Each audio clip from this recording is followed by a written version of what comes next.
Welcome to NS24 news. మొన్న నవ తెలంగాణ వార్షికోత్సవం సభలో ముఖ్యమంత్రి రేవంత్ రెడ్డి గారు జర్నలిస్టులను ఉద్దేశించి ఒక ప్రస్తావన తీసుకొచ్చిండు. అదేమిటి ప్రస్తావన అంటే, జర్నలిస్టులు అక్షరం ముఖ్య రానోళ్ళు, పెన్ను పేపర్ ఇస్తే చదువు రానోళ్ళు, రాయరానోళ్ళు అంతా కూడా జర్నలిస్టులు అవుతారు. ఒక్కొక్కరిని చూస్తే కాలు మీద కాలు వేసుకొని కూర్చుంటే వాళ్ళను చూస్తే చెంప బలగొట్టాలనిపిస్తుంది. సీనియారిటీకి విలువ లేకుండా పోతుంది. యూట్యూబ్ ఛానల్, సోషల్ మీడియా వల్ల ప్రతి ఒక్కరు జర్నలిస్టులమని చెప్పుకుంటున్నాడు అని మాట్లాడుతున్నాడు.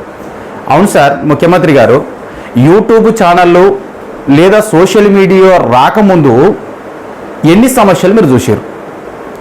సోషల్ మీడియా ప్లాట్ఫామ్ మీదనే కదా సార్ మీరు ప్రభుత్వాన్ని నిలబెట్టింది. సోషల్ మీడియా ప్లాట్ఫామ్ చేసుకునే కదా సార్ బీఆర్ఎస్ ప్రభుత్వం కూడా 10 సంవత్సరాలు నడిపింది. మరి సీనియారిటీలే కావాలి, సీనియారిటీలు రాగానే పక్కపొంటి నిలబడాలి అని అంటే మీకంటే ముందు సీనియారిటీలు ఉన్నారు కదా. బట్టి విక్రమార్క ఉన్నాడు, ఉత్తమ్ కుమార్ రెడ్డి ఉన్నాడు, ఇంకా చాలామంది ఉన్నారు కదా. మరి వారందరినీ పక్కకు నిలబెట్టి మీరిట్లా సీఎం కుర్చీకి వచ్చేసారు సార్. అంటే జర్నలిస్టులకు వచ్చేసరికి ఒక న్యాయం, మీ దగ్గరికి వచ్చేసరికి ఇంకొక న్యాయమా? సోషల్ మీడియాలో వర్క్ చేస్తున్నటువంటి ప్రతి జర్నలిస్టు ఏ రూపాయికి ఆశపడట్లేదు సార్.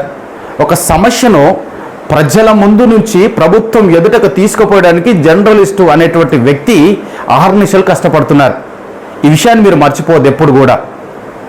సోషల్ మీడియా అనగానే మాకెవరో జీతాలు ఇవ్వట్లేదు, మేము ఎవరో ఇచ్చేటటువంటి జీతాల మీద ఆధారపడి పనిచేస్తలేం. చదువుకొని మంచి చదువులు చదువుకొని ప్రజల కొరకు స్వచ్ఛందంగా సర్వీస్ చేస్తూ ఉన్నారు జర్నలిస్టులు. అది మర్చిపోయి సోషల్ మీడియాలో ఉన్నటువంటి జర్నలిస్టులందరినీ మీరు తక్కువ చేసి మాట్లాడడం అనేది సరికాదు.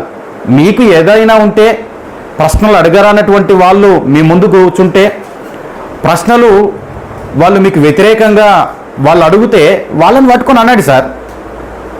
పలాని పేపర్ వ్యక్తి లేదంటే పలాని న్యూస్ ఛానల్ వ్యక్తి ఆయనకు అడగరాదు, క్వశ్చన్స్ అడగరాదు, వాళ్ళు జర్నలిస్టుగా పనిచేయరని చెప్పేసి మాట్లాడండి, తప్పేం లేదు. కానీ ఏ సోషల్ మీడియా సార్ మీ ముందు వచ్చి కూర్చున్నది? ఎవరికి ఎంట్రీ ఇచ్చారు మీరు? ఎన్ని సోషల్ మీడియాలు వచ్చి మీరు పెట్టేట సమస్యను ప్రభుత్వం దృష్టికి, ప్రజల దృష్టికి